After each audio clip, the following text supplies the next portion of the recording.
دوستو، موت ایک حقیقت ہے جس سے ہر زندہ آگاہ ہے اور ہر سانس لینے والے کو پتا ہے کہ ایک دن موت کو آنا ہے۔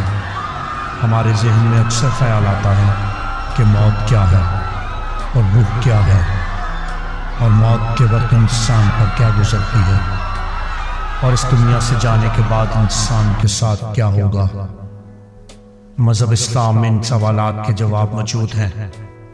ہر شخص کو اپنے کیے ہوئے اعمال کے مطابق اللہ کی طرف سے جزا و سزا کا صلہ دیا جائے گا۔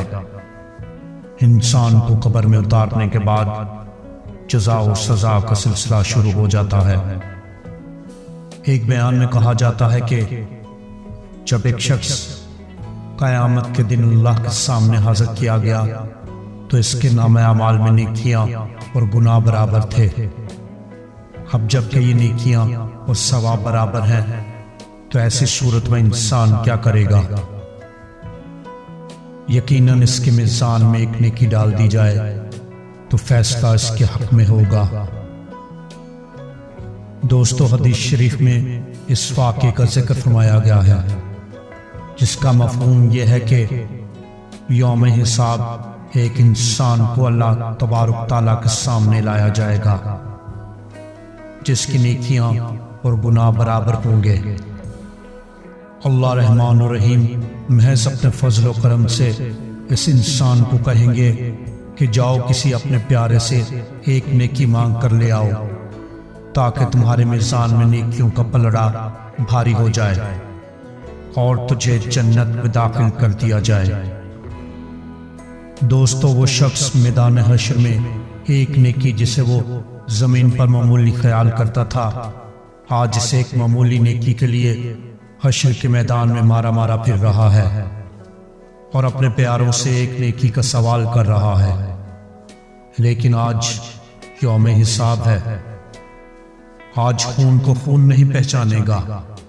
وہ اپنے ماں باپ کے پاس جائے گا تو وہ کہیں گے ہم نے تو کسی بچے کو جنا ہی نہیں، اور ایک نیکی دینے سے انکار کر دیں گے۔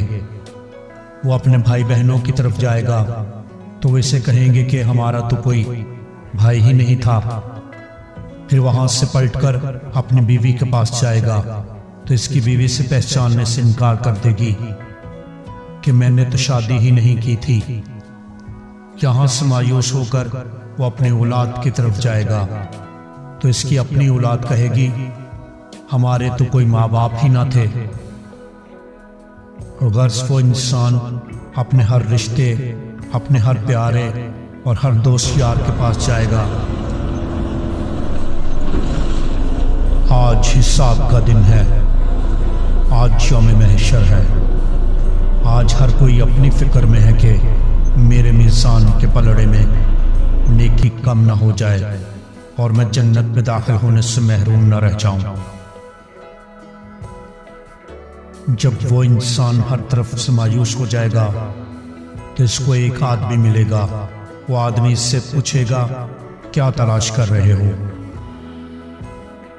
وہ کہے گا کہ میں وہ ایک نیکی جس کو میں دنیا میں معمولی سمجھتے ہوئے کوئی اہمیت نہیں دیتا تھا، اس ایک نیکی کی تلاش میں ہوں۔ میں اپنے خاندان کے ہر فرد کے پاس گیا، اپنے ہر پیارے، ہر دوست یار کے پاس گیا، لیکن کسی نے مجھے ایک نیکی نہیں دی، حالانکہ ان میں بہت نیک اور پارسا بھی شامل ہیں، لیکن ہر ایک نے مجھے پہچاننے سے انکار کر دیا ہے۔ یہ بات سن کر وہ آدمی اس سے کہے گا بھائی میرے نامہ اعمال میں صرف ایک ہی نیکی ہے اور ایک نیکی کی وجہ سے میں جنت میں نہیں جا سکتا۔ تم ایسا کرو کہ وہ ایک نیکی میں تمہیں دے دیتا ہوں۔ یہ سن کر وہ انسان خوش ہو جاتا ہے اور وہاں سے اللہ تعالیٰ کے حضور پیش ہوتا ہے۔ اللہ سبحانہ وتعالیٰ عالم الغیب ہے، ہر چیز کا اس کے ہونے سے پہلے علم رکھنے والا ہے۔ اس کے باوجود اللہ تبارک تعالیٰ فرمائیں گے کہاں سے لائے ہو یہ نیکی، تو انسان اپنا پورا قصہ بیان کر دے گا۔ اللہ سبحانہ وتعالیٰ اس نیکی دینے والے کو بلا کر فرمائیں گے کہ میرا کرم، میرا رحم، میرا احسان تیری سخاوت سے بہت وسیع تر ہے۔ اور خاص میرے فضل اور کرم سے تم اپنے بھائی کا ہاتھ پکڑو اور دونوں جنت میں داخل ہو جاؤ۔ ہونا تو یہ چاہیے تھا کہ وہ عاجز انسان اللہ تبارک تعالیٰ سے کہتا کہ اے میرے مالک، اے میرے اللہ، میں ایک نیکی کس سے مانگوں کہ آج صرف تیری بادشاہت ہے اور تجھ سے بڑھ کر کوئی رحیم نہیں، کوئی رحمان نہیں، کوئی سمیع و بصیر نہیں، کوئی غالب نہیں، کوئی مالک نہیں، کوئی سخی نہیں۔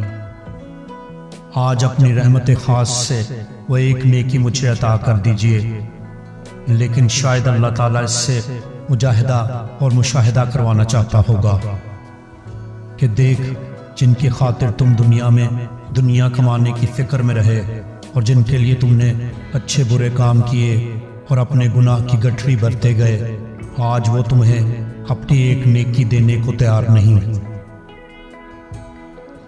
اس لیے دوستو، ہم جو اعمال یہاں پہ کریں گے اس کا پورا پورا بدلہ روز محشر میں ادا کر دیا جائے گا،